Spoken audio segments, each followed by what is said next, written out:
सन 1565 मुस्लिम शासकों द्वारा भारत पर काबिज हुए लगभग 600 साल बीत चुके थे। उत्तर में मुगलों के नाम से सुन्नी तो मध्य में शाहों के नाम से शिया राज कर रहे थे। दक्षिण में विजयनगर आखिरी हिंदवी साम्राज्य था। इसकी समाप्ति के साथ ही संपूर्ण भारत मुस्लिम साम्राज्य होने वाला था। 15 जनवरी 1565 को मुस्लिम शासकों द्वारा विजयनगर के अंतिम सम्राट राजा राम राय की गर्दन का सूली पर चढ़ा दी गई और इसी के साथ हुई हिंदवी साम्राज्य की संपूर्ण समाप्ति की घोषणा। पर फिर भारत को बेबीलोन की तरह किताबों के पन्नों से गुम होने से कैसे बचाया गया? कैसे एक मृत कर दी गई सभ्यता फिर जीवित हुई?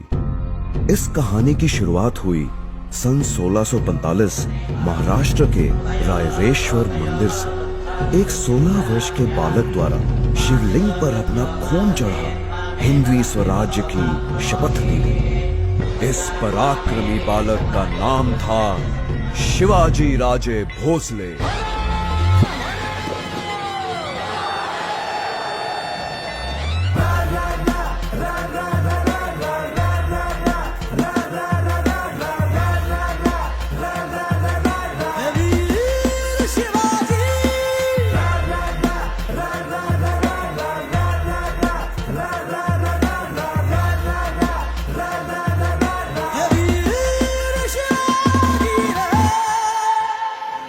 केवल 16 वर्ष के इस बालक ने 2000 की सेना के साथ विश्व की सबसे बड़ी सल्तनत को चुनौती दे डाली। एक एक कर वो मुगलों व शाहों के किले जीतने लगा। सन 1659 में मुस्लिम जगत के सबसे खूंखार सिपह सलार अफजल खां को शिवाजी से निपटने के लिए भेजा गया। कहा जाता है कि शिवाजी पर आक्रमण की शुरुआत जल्लाद अफजल खां ने अपनी 40 रानियों के कत्ल से की थी। लेकिन शिवाजी की चतुराई के सामने अफजल खां की बेरहमी भी काम ना आ सकी। स्वयं को अफजल खां से डरा हुआ बताकर शिवाजी ने उसके सामने संधि का प्रस्ताव रख दिया।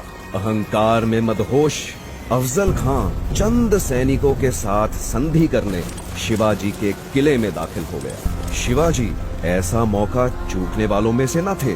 शिवाजी द्वारा अफजल खां का अंत कर मुस्लिम सल्तनत को बड़ी मात दे दी गई। इसके बाद कोल्हापुर, पवनखिंड, उम्बेरखिंड, चाकन, कल्याण, सिंहगढ़, पुरंदर और पुणे जैसे दर्जनों युद्धों में शिवाजी द्वारा मुस्लिम सल्तनत की जड़ें हिला दी। शिवाजी को रोकना नामुमकिन सा हो गया था। ऐसा लग रहा था मानो दक्षिण में विजयनगर का हिंदवी राज फिर से जन्म ले रहा हो। पर औरंगजेब भी जोश में होश खोने वालों में से नहीं था। कुछ दिन के धैर्य के बाद उसने एक दिलचस्प दांव खेला। अपने अधीन हिंदू राजा जय सिंह को उसने शिवाजी के मुकाबले में खड़ा कर दिया। हिंदवी स्वराज्य की कामना करने वाला शिवाजी हिंदू राजा पर वार नहीं कर पाएगा। औरंगजेब ये बात भली भांति जानता था और ऐसा ही हुआ। शिवाजी को पहली बार पीछे हटना पड़ा। जीते हुए 35 में से 23 किले मुगल सल्तनत को वापस करने पड़े।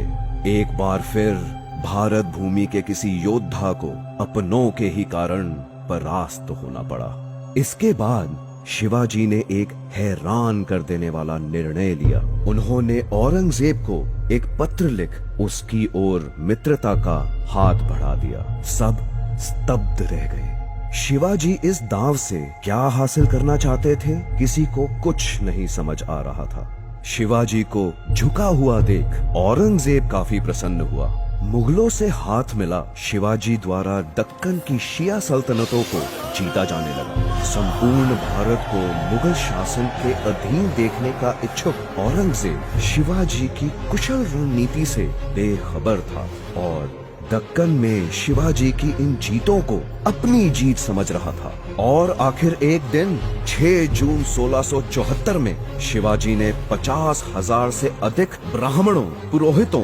क्षत्रिय राजाओं व व्यापारियों को एक भव्य समारोह में एकत्र किया। सबके सामने वेद मंत्र उच्चारण के बीच शिवाजी ने स्वयं को छत्रपति घोषित कर दिया।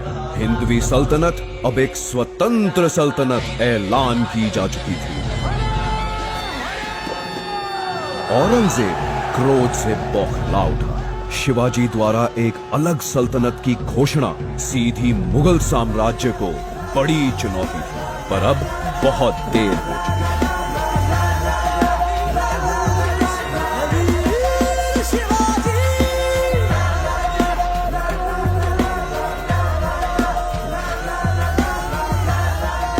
औरंगजेब के साथ संधि की आड़ में शिवाजी द्वारा अपार शक्ति इकट्ठी की जा चुकी थी। सैकड़ों किलों को फतेह कर हिंदवी सल्तनत का प्रभाव पूरे दक्षिण भारत में फैला दिया गया था और अब उत्तर के मुगल साम्राज्य से निपटने का समय था। लेकिन एक दिन 3 अप्रैल 1680 को अचानक शिवाजी की मृत्यु की खबर आई। सभी की धड़कनें रुक सी गई, समय थम सा गया।